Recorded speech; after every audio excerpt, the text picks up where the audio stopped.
گروه‌های کاری از حساب متخصصان ساحه کشاورزی، مقامات اجرایی حاکمیت دولتی ولایت ختلان از جریان زمستانگذرانی چاروا، حالت گرمخانه‌ها، باغداری در شهر و ناحیه‌های ولایت دیدن کرده و چارواداران و کشاورزان دستور و توصیه‌های سودمند دادند. متخصصان و رهبریت کارخانه واحد دولتی جمهوری خواجگی‌های نهالپروری تاجیک نهالپروری وزارت کشاورزی جمهوری تاجیکستان و فیلیال مؤسسه دولتی ترست چراگاه و ملیاراتیوی در ولایت ختلان بوده، طبق دستور و سپارش رهبریت حکومت جمهوری تاجیکستان، رئیس ولایت ختلان در جماعت دهات وحدت شهر لیوکن نخست از وضع زمستانگذرانی چاروا دیدن کردند و ذخیره کاه و بیده، خوراکی‌های شیردار، حالت فرم و کشرهای چاروا پروری اعتبار جدی دادند. با چارواداران آید به وضع زمستانگذرانی ذخیره موجوده از زمستان سالم و فربه برآوردن چاروا و آمادگی به معرکه مهم نسلگیری صحبت نمودند.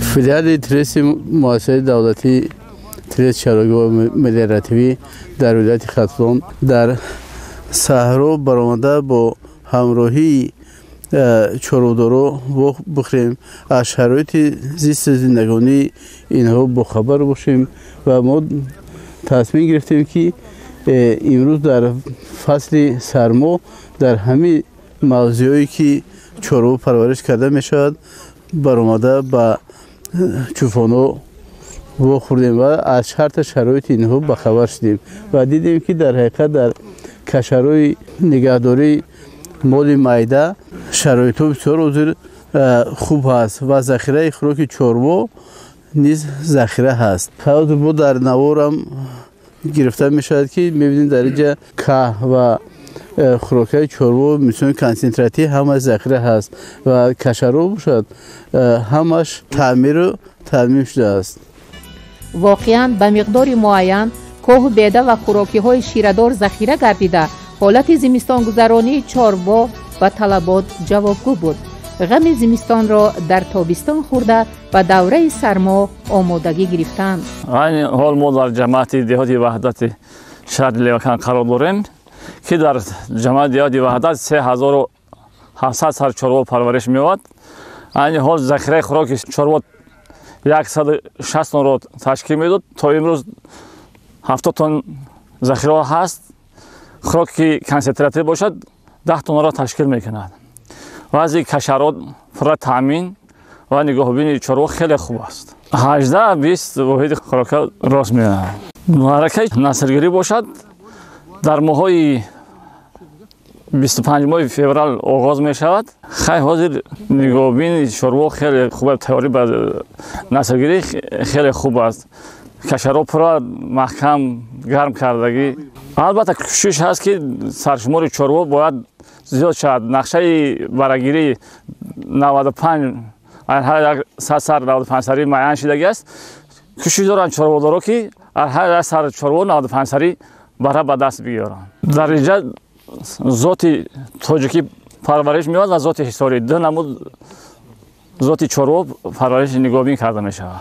ذات تاجیکیش اذیتناکیش کلسترولش سبک است و مهم پشم خوب دارد.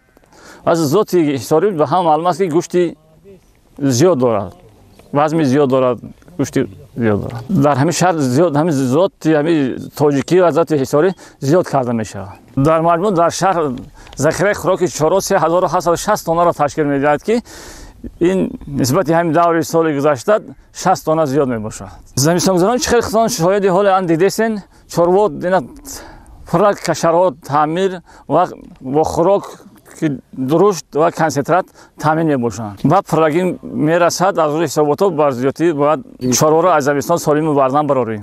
متخصصان ذخیره بیشتری خوراکی‌های شیردار به خصوص کنجاره را عامل مهمی از زمستان سالم و فربه برآوردن چاروا ارزیابی داشته توصیه دادند که به این جهتی مسئله هر سال اعتبار جدی دهند. در همین خواجگی که ما اومدیم ذخیره خوراک‌های کنسنتراتی به مانند کنجوره، جو همیا ذخیرهشون بوده است.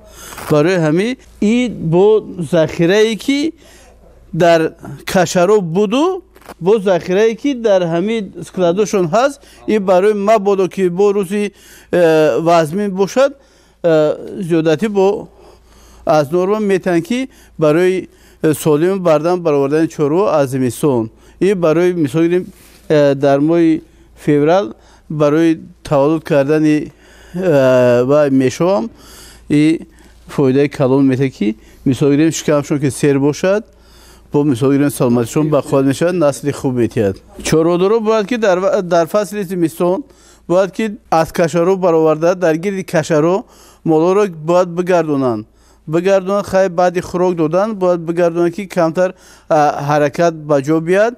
اگر دورتر هی کنن از کشر و شکم مال سیر است و حرکت میکنه که برف بخورد. وقتی برف خورد سلامتیش خوب نمیشود برای که ارگانیسم همین طلب میکند که مثال گیریم برای که از سبب سیر بودن شکم مال میخواد برف استعمال کند و ضرر دارد. برای همین چارودرویی که هستن یا دور نمیبرند همه جایی که خوراک چارو را میتن در همه جا مولا گردون میکنه که حرکتی مال مثال خون در بدن مال حرکت کند نقصه رو مثال تامین گرمی در بدن مال نقصر شود. خیلی ما در همین خوجگی چیزی که با همراه شما گشتیم دیدیم هم ذخیره خوراکی چاربوی دروشون بسیاره هم کنسنتراتشون بسنده است. این ما باور داریم که مال در وقت زمستون به تلف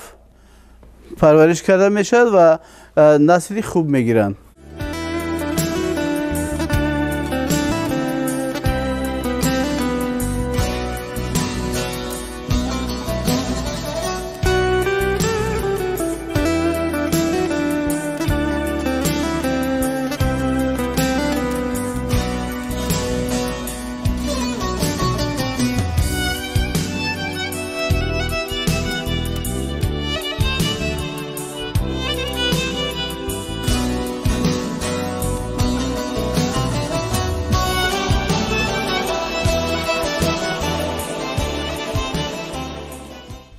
در جماعت دهاتی وحدت شهری لیوکان گروه کاری از وضع پرورش لیمو در گرمخانه‌ها دیدن به عمل آوردند.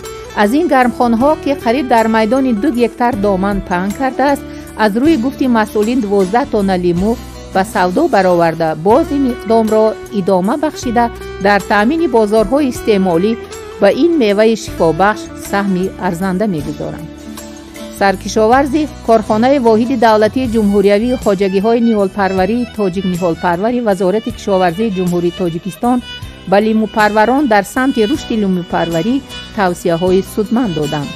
طبق سفارش وزیر کشاورزی در گرمخانه خواجگی دهقانی لیوکان قرار داریم.